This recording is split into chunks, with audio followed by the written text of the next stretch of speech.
Phone ring అవుతుంది చూడండి. ఇలాంటి పిచ్చి పిచ్చి మాటలు మాట్లాడగాకు. ఫోను రింగ్ అవటం లేదు, ముక్కుపొడి కావట్లేదు, పాపిడి బిళ్ళ అవటం లేదు.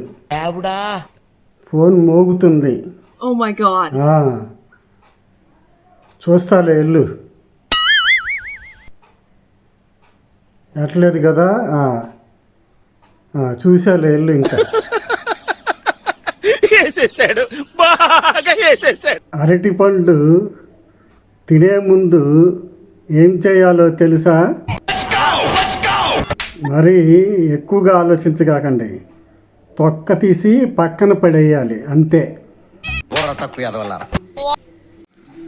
అబద్ధాలు ఎక్కువగా ఉండే లెటర్స్ ఏమిటో తెలుసా? Leave letters, love letters.